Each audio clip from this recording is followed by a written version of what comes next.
An oil drilling platform is built right in the middle of the ocean, floating out in open water. Yet sometimes the government rushes to drill a specific oil well without taking all the necessary precautions. That oversight ends up triggering a massive explosion on the platform, leaving nobody able to reach the workers or even control the area. What exactly happened? And who will rescue these people? That's what we're about to find out in today's video. The film opens with a man named Mike Williams, who lives at home with his wife Felicia and his beloved little daughter. We see Mike chatting with his wife and daughter, and from his words, we learn that he works at a gas field in the middle of the ocean. Today, he's scheduled to head out to the field, where he'll be stationed for 21 days. True to form, Mike says his goodbyes to Felicia and his daughter, leaves them behind, and heads off to work. First, he's supposed to stop by a government center to register for his work trip before moving on to the field. At that center, we meet a guy named Jimmy, Mike's direct supervisor, who is also set to join him at the gas field. We also meet a young woman named Andrea, who works alongside Mike and Jimmy and will be joining the journey as well. Soon enough, Mike, Jimmy, and Andrea complete the registration and board a plane with the rest of the crew that's destined for the field in the middle of the ocean. After a short while, Mike, Jimmy, Andrea, and their team arrive at the field. But the moment they get there, Jimmy and everyone else notice a large group of workers leaving the field on the very same plane that brought them. This strikes Jimmy as odd, so he approaches one of them and asks if they performed the cement test. For those unfamiliar, the cement test is a safety check the team is supposed to carry out to confirm that it's safe to drill the gas field here. The worker tells Jimmy that no test was done because they were busy with other tasks, and then he walks away. Naturally, this really infuriates Jimmy since the test is meant to be completed before any work begins. In any case, Jimmy goes to another worker still on the field, a guy named Banks, and asks him why they skipped the test. Banks replies that there simply wasn't enough time. Not satisfied with that explanation, Jimmy sends Mike to ask the other workers why they didn't perform the test. Mike then finds a worker named Caleb and asks why they didn't do it. Caleb explains that he wasn't even aware. He just received orders not to run the test, so they didn't. After gathering this information, Mike leaves and goes to see a man named Jason, the person actually in charge of conducting the test. After all, Jason is the one who's supposed to drill the field once the test is complete. In short, the test must be done beforehand to ensure that if a disaster were to occur, they wouldn't be caught off guard. The twist comes when Jason tells Mike that Don, the field manager sent by the government, ordered him not to perform the test in order to save money. This news upsets Mike immensely.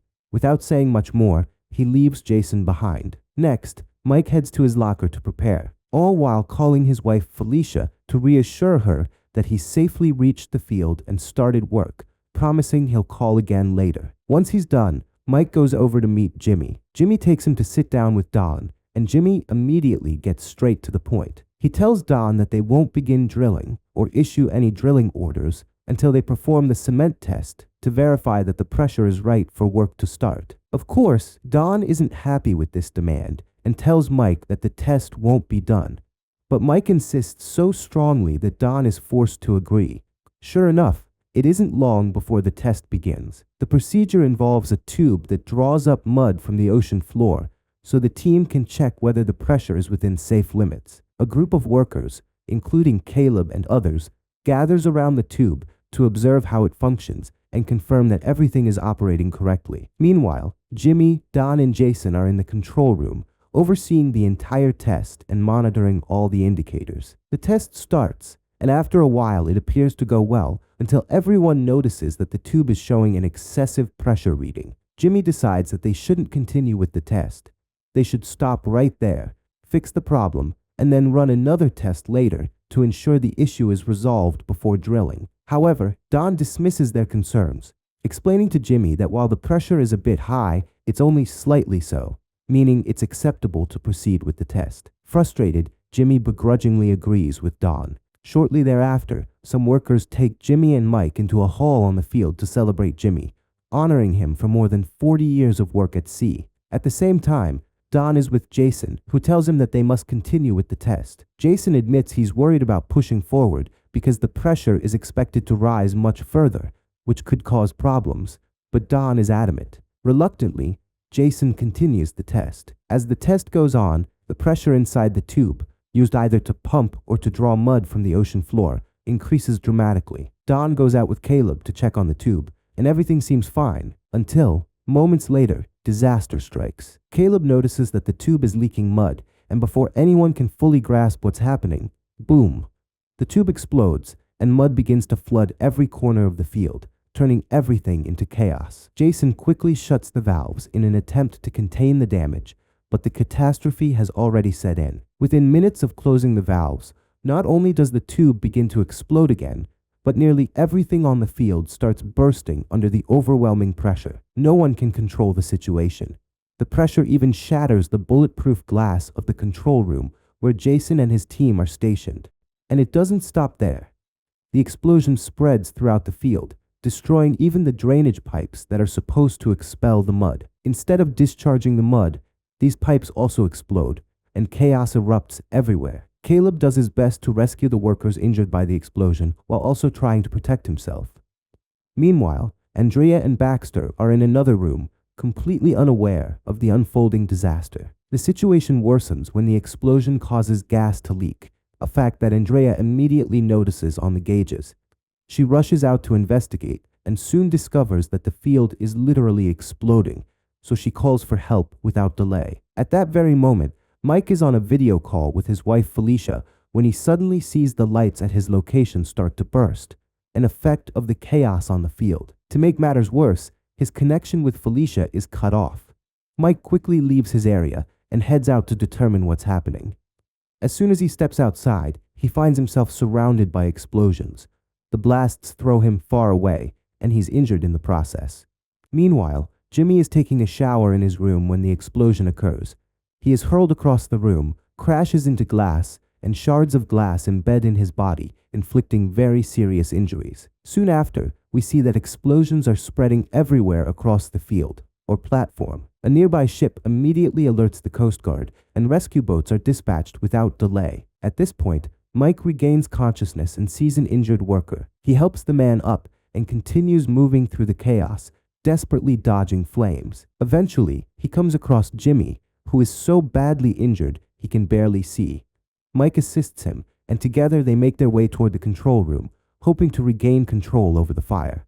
We soon learn that these explosions are injuring and killing many workers, especially those in the drilling area, who are right in the heart of the blasts. After a while, Mike, Jimmy, and Andrea reach the control room, where they find Don already present. At that moment, Jimmy glares at Don with such anger that he says only one thing: "Get out of here and get on a rescue boat." Don complies silently, walking away after having literally wrecked everything. Meanwhile, Mike and Jimmy decide to try and control the blaze by shutting off the gas valves.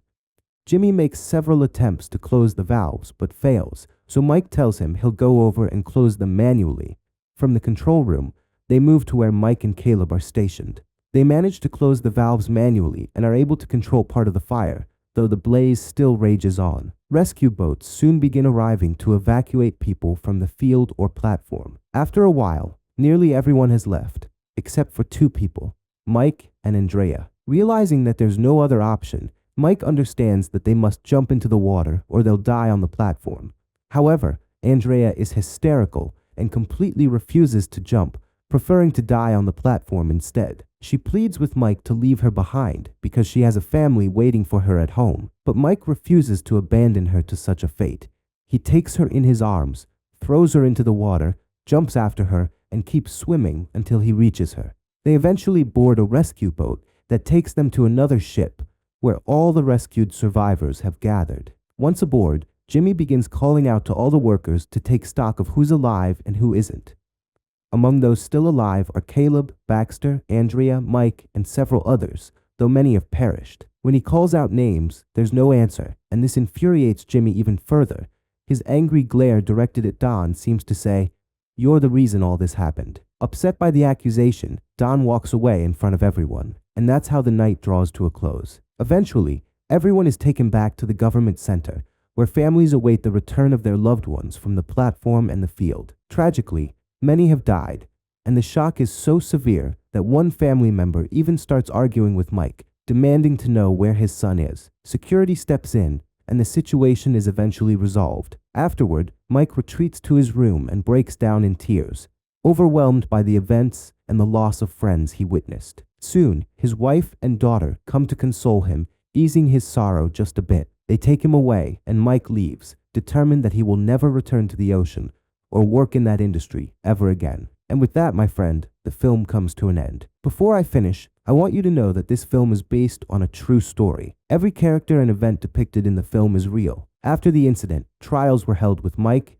Jimmy, Andrea, and all those who survived the platform present. They all testified, and the entire world came to know that it was Don and the government's rushed decision to drill the field that were responsible for the disaster and the loss of so many lives. I hope you enjoyed the film, and I'd love to hear your thoughts in the comments. That's all. Peace.